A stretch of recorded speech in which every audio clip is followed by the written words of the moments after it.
because we're in despair, running out of hope, what would have to be true.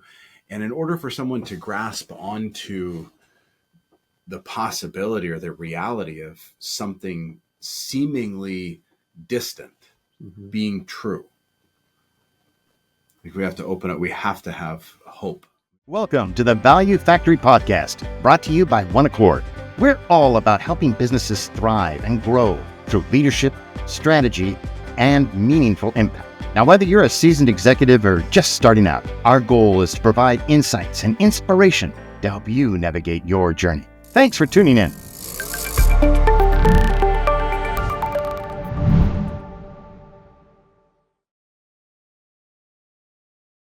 Welcome to the Value Factory. I'm so pleased to introduce my good friend and our Chief People Officer here at OneAccord, Phil Goodman, founder of Talent Realized. Thanks for being here, man. Yeah, thanks, Nick. So we just got done in about a 90-minute session going through the future of OneAccord from a people perspective, really over the next, like 9 months. We set some goals for the end of the year. In that conversation, you brought up a keynote that you had just delivered. Yeah. And I was like, well, let's talk about it here for all of our people. So I'm hoping to hear from you on that. Before we go there, I think the folks would be interested to know about you and Talent Realized and how you started. So let's start there, if that's cool. Yeah, that sounds great. Yeah, thanks, Nick. So my journey here to Talent Realized really follows the hero's journey, if you will. So I was in my perfect job in a ideal company, and just felt a call to adventure, really, to something different. And that was that was 3 years ago or so. And it was an interesting time period to be navigating. I was there for over 5 years, almost 6 years in this company. You've been in those companies where I could just spend, a long time here, my career here. You've been in long sections. Yeah. But just that little entrepreneurial bug starts hitting you, and you're like, I think there's something out there for me. So I ended up going through, which was part of my hope, story, going through a process of hearing the call, getting laid off, figuring out what do I want to do next, and eventually just putting all my cards on the table and starting Talent Realized a few years ago, and then watching it continue to grow and blossom since then. It's been so fun to watch you grow and blossom. What I see so much is through the socials, right? I see Talent Realized in my feed on LinkedIn, on Instagram, and it's not just posts. It's posts of stories helping clients. It's posts of people joining your team. I'm getting goosebumps just thinking about it, but it was a couple of years ago when you were like, I'm thinking about doing this thing, and here you are today. How big is the team? Yeah. Right now I have 10 other fractional chief people officers on the team, and it continues to grow. I keep on having HR executives reaching out saying, hey, I love what you're building. Can I be a part of the team? Yeah. And really, people are really looking for two main things: community and leads. Yep. And these are the people that are joining my because team. They want to do the work that you do. Correct. But it's lonely to do it alone. Yep. And also, how do they attract what you've figured out how to attract? Yep. In addition to chief people officers, you've also got recruiters. So you're filling, you're expanding to the services that you can provide to clients. Correct. Yeah. This year, that's been a huge win for us, not only doing the fractional chief people officer engagements, but also then, recruiting for my clients now. We've filled now a few roles, and we have more coming that we're working on. And so that's another, great service that we can provide, our people. Because a lot of the clients that I'm working with, one, they've never worked with someone, a lot of them haven't worked with anyone from the outside. I am their first external advisor coming in, and they're like, wow, this is really helpful. And so even though I'm coming in on the HR people front, I see the whole business. Yeah. But then they don't have anyone that they can trust with the recruiting. They don't have someone that they've gone to. And so they're like, hey, I need, to fill this critical role. We all know how important it is bringing on A players and people that are good culture fits. And the more we start talking about, they're like, well, we could either post and pray, or we could go out and hunt for someone. Yeah. We can do both at the same time. And they have never just been around a recruiter before, and having a connection, someone that they trust, that can guide them through that and provide great candidates has been a game changer for them. So you started Talent Realized a couple of years ago. It was an idea. Yeah. Just, in your imagination, an itch you needed to scratch. Yep. Then you went to market. You had a purpose. You had a vision. You frame it in the hero's journey, which is so cool. Just a moment ago, you were telling me about this keynote, and it was Hope isn't. What was the title of the keynote? Yeah, it was Strategic Hope, Strategic Hope. exclamation point. It's just like, what? Like, what is, and then it was really like, when I was thinking through, is most people think like hope is not a strategy. Like, we've all heard that, and it's probably in a book somewhere. I wrote it in this book. Hope is not a strategy? Yes. I actually, if I find it, it'd be too funny. I put one extra word in there. Hope is not a winning strategy. I won't find it, but nevertheless, it's in my book. I believe it. Yes. And so here is what I was really hitting at. Hope, if we understand it correctly, actually is one of the most important strategies we can have. Yeah. But I believe that we just don't understand what hope really is.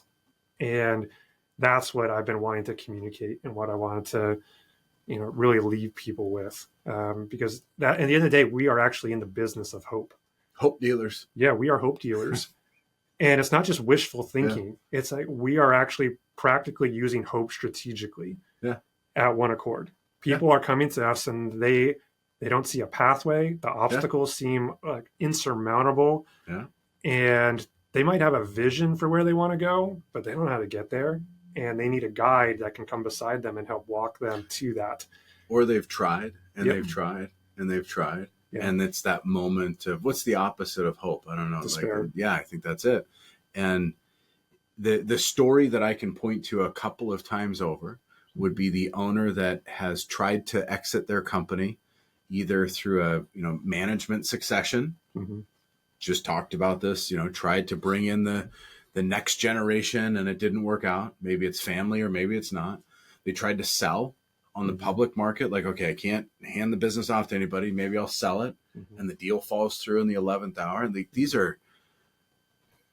those are desperate. If despair is desperate, right? Yeah. Those are really desperate feelings when folks come to us. I have to remind, I don't have to, but we do remind one another often. People don't come to us when everything's going great. Yeah.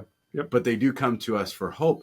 And even in those times where, listen, we've had clients that are making more money than they know what to do with. And for some of you, like, yes, that's a real problem.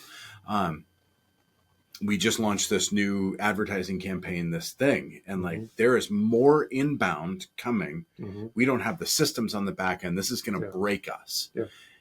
And so ours is not always that, we're going to get you out of a jam, but let's take you through growth. But we're purveyors of hope in that. Listen, we've been around the corner and down that dark alley before. Yep. I'm gonna find this in the book. So editor, pause. Okay, we're back because I found it. Hope. What did you say? Hope is a strategy? Yes. Yeah. Okay. So in my book, Lesson 97, hope is not a winning strategy. Hope is a mindset, and it's a good one to have. However, hope cannot be the only tool in the shed. Hope drives. Hope can provide the energy behind a strategy, yet hope cannot be the only thing. Due diligence and operational assessments are needed, as are tactical and market assessments. Strategy is thoughtful and detailed, whereas hope does not have to be. Hope can be naive, while strategy must be informed. Mm-hmm. Okay. So let me share with you my definition of hope. Let's go. Whoa. Let's do it. So here, after looking at a lot of the research on hope, there's a lot of hope theory, research out there, and that has helped me and, craft my own, like the Phil Goodman definition of hope. So I think hope is this: it's a dream. So there's that expected outcome, grounded in reality, with a pathway forward and the endurance to see it through. So if you think about it, I've broken it down into the acronym. You can use hope to define it using the acronym HOPE. So H is horizon. So it's that dream. So to have high levels of hope, you need to see the horizon. You need to see a goal, an expected outcome. That's a key element of hope, right? If you don't see that, you're going to have lower levels of hope. O is obstacles. It's grounded in reality. So the research actually shows that some of the most hopeful, like the high hope people, actually are more realist. They look at data, they're seeing things, and they're pivoting. It's not just a blind expectation of like, yeah, we can hit that. The most high hope people have, they understand the obstacles that they're facing, the reality of today. And so that's where the data comes in. And, even when you go through some of the business operating systems, it's like, all right, what are the obstacles? Like, what are we facing right now that could slow us down? Identifying those actually increases your levels of hope. Pathways is a key part of any of the definitions of hope. So yeah, we have a vision, but we need to see a path to get there. And sometimes it might not be really visible, and we just know, hey, we have a path for today, and here's the next step we have to take. But the more you can chart out, all right, for this quarter, here's what winning looks like. Here's the path that we're going to get there. That's why OKRs and things like that are so powerful, because they provide the pathway to get to those. Here's the objective, and here's the key results that are going to tell us, like, are we headed in the right direction? Are we making it in that path? Because if we do, then we're going to end up in the horizon, the vision that we had expected. And then the last part is endurance, E. So horizon, obstacles, pathways, endurance, hope. Yeah. And so the E is the endurance. And that is that inner drive, that agency that we can do this, we can make it through. A lot of that is built in community. It's having brothers like you saying, Phil, like, it's hard, but you can do this. Go and get it. That's how I started mine. Like, I had low levels of hope at times when I was starting my business. I'm like, I don't think I can do this. And I had people in my life like you that were like, you can do this. Here's the reality. Yes, there's obstacles, but that you saw and other people saw the pathway. You saw my vision in my pathway. And so in those moments where I was like, I don't think so. I don't think I have the grit and the endurance to do it. I've never built a business. I had people saying, you've got this, you can do it. That it gave me that endurance to say, okay, like I can take another step. I can keep walking, and I have that energy to keep moving forward. But a lot of times if you look at it, usually if you have low levels of hope, you can probably trace it back to one of those elements. And you're like, yep, I don't see a pathway. Or I've walked this path for so long, I'm ready to give up. And I'm just tired. And I see the horizon, but I don't see an end in sight. I don't know how I'm going to get there. Or maybe the obstacle. You have a rock in your path where it's like an obstacle rock where you're like, how am I going to get over this? Like, I don't have this. You got something in your business that's a challenge that you've never faced before, and it's just too daunting. And so your levels of hope just drop. So as leaders, that's why I think hope, when understood correctly, is actually one of the most powerful strategies we can use, because we can really break it down and see, like, what element is this? Like, where do we need to get, strategic about hope? Is it the vision that are our employees feeling like they don't know where we're going? Let's clarify the vision, like, and remind them again and again. Do they not see the pathway? Are they feeling tired and exhausted? After due diligence processes, employees can feel exhausted. Seriously. They just did their job plus another one on top of that, their day job and then another job. And they're just tired. And so their levels of hope, and especially if a deal doesn't go through, can just tank because they're just exhausted. I think you've just changed my mind. Hope, beautiful breakdown. Horizon, obstacle, pathway, endurance. I'm reminded of something that I also said. The younger me, I was very ambitious. Obstacles are only visible when you take your eyes off the goal.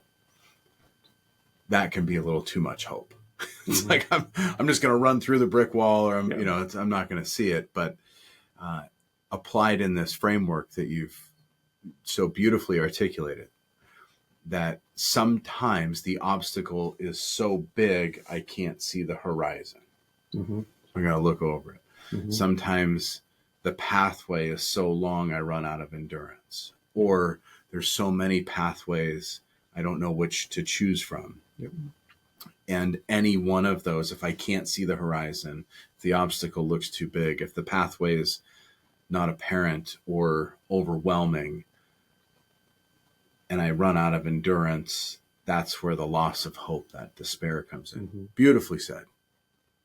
Very well done. And sometimes the obstacle, that rock is so big, we just need someone's shoulders to stand on. They'd be like, hey, I'm going to lift you up and I'm going to look, you're going to see over this obstacle, and you're going to get a vision for what. Or the person to cheer you on while you're on the pathway, but you're running out of endurance. And And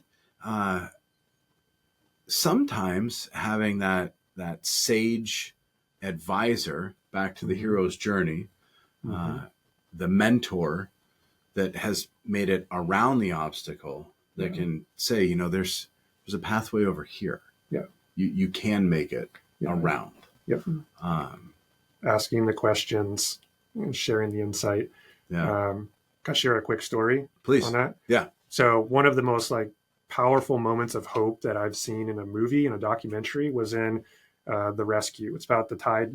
If you remember, those soccer team went in a cave in Thailand, and they were for the day. You remember this a few years ago? I don't. So it was all over the news. They went in. They were just, there's a local cave that they just wanted to go exploring. So there's 12 or so. They were middle school age kids with their coach, and they went miles in this cave. Well, then it started to rain, and the rain came pouring down. They didn't expect it, and the water in the cave started rising and eventually cut off their exit. So here are these kids stuck miles deep inside this cave with no out, and nobody knew where they were. And eventually, hours later, someone figured it out. They found their bikes at the entrance of the cave, and then this international rescue started. And so they were like, all right, how do we even find them? Where are they? And then eventually, can we figure out how to get them out? And so they brought in the best cave divers of the entire world to here. There was hundreds and hundreds of people volunteering, helping, digging out trenches and trying to divert the water. And the cave divers went in. They found the kids, way back in this cavern. They were all alive. Got them food. They dove in supplies, and then they got to a point of, how do we get these kids out? And they were struggling even to get through some of these tight passages. And they tried everything. They were having setback after setback, obstacles. They knew the horizon. The horizon, what they were trying to do was get these kids out. The obstacles were clear, the oxygen levels were getting murky, and they knew the water could rise at any level if more rains came. So we got to get these kids out. And they were trying to figure out a pathway. And it was at this, if you watch the movie on Disney Plus, The Rescue, it gets to a point where the best cave diver in the world literally says it can't be done. Diving these kids out cannot be done. And you just feel the dejection in his voice. They tried for so long, and they just they were hopeless. They were in despair. And it was because they could not see a pathway through it. They're there's no path. We cannot dive these kids out safely. They were we're going to lose them. And there was a turning point right after that, where it was this external person, non-diver. I think it was in the U.S. Army or something, that was helping and consulting them. And he comes on the documentary and says, well, what if it could? What if the impossible is possible? And that moment changed everything. Just someone from the outside, an external advisor, saying, well, what if it could happen? Yeah. And that got them thinking differently. Now they were well, if it could happen, the kids probably couldn't be conscious. They couldn't be if they couldn't be awake, because if they were awake, they're going to start grabbing things. And then well, how is that going to be? So then they came up with a solution to, well, can we sedate the kids? Can we literally put them under, sedate them, and then dive them out fully sedated? Did they do that? And that's what they ended up doing. Wow. So they ended up coming with a pathway. And all of a sudden, once they figured out the path, and they were now your levels of hope started going up, and you could sense it in the movie. I think this could actually work, as crazy as it is. And so they literally dove the kids out and got them all out safely.